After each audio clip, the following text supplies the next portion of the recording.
There's shock and anger among many Jamaicans this evening after more than 20 homes were demolished in Cooper's Trelawny on Tuesday morning. Residents say they were given no proper warning and watched in horror as bulldozers reduced their homes to rubble. Now questions are being raised about who ordered the demolitions and what, if anything, will be done for the displaced families. Sandy Williams explains. For some residents of Cooper's Pen in Trelawny, Tuesday morning started like any other, until the bulldozers arrived. Then, with little warning, homes were turned into piles of concrete, wood and personal belongings. More than 20 structures were demolished. I just came here about half an hour ago, and we did hear say some whatever them plan was. We didn't even care about them plan.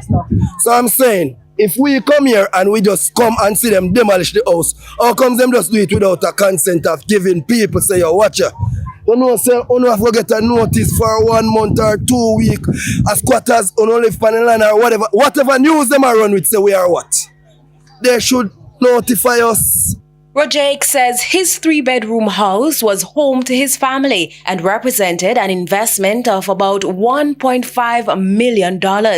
Now, he has no home, no bed to sleep in, and no idea where his family will spend the night. And he takes particular issue with being labeled a squatter. As a citizen, I'm a national, I'm a native. Me no run away for nowhere come here. A Jamaica me born and grow. Me are no squatters, me can't be squatters in a Jamaica. No boy can't tell me say me are squatters in a me country. Me born and grow here. For another resident, the demolition was just as traumatic and made worse by what happened to her belongings. She says police officers came first, asked how many people were in the house, then left. Soon after, she heard the bulldozers. One man says, them can't tell the tractor off he doing work. You understand? And all the things them including all the baby crib and something I draw with. This a different yard, you know. That time they already break on me out. So that is what really grieves me, is the fact that my things them break up after they mash up the house. My house not get put long here, but them put one peg and any part the peg they reach and other put feet. And the peg they near to my house. Right in front of my house. One peg there. The demolitions have also put the spotlight on the long-running dispute over the land. Trelawny Northern Member of Parliament Tova Hamilton says she's trying to determine who initiated the action. She stresses that the matter was not government-led. All I can say is this is devastating.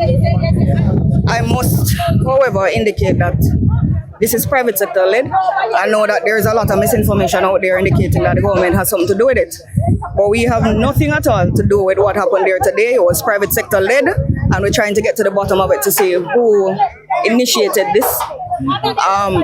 Because I have already reached out to the Prime Minister to see how best we can have the government try to resolve the issue on behalf of the people. Ms. Hamilton says the land dispute has been going on for years and that the matter had reached the courts. She also says an interest was lodged on the title in favor of the housing minister, as the government had intended to assist the residents. In the meantime, she is encouraging the affected families to seek temporary shelter with relatives and friends. Sandy Williams, TVJ News.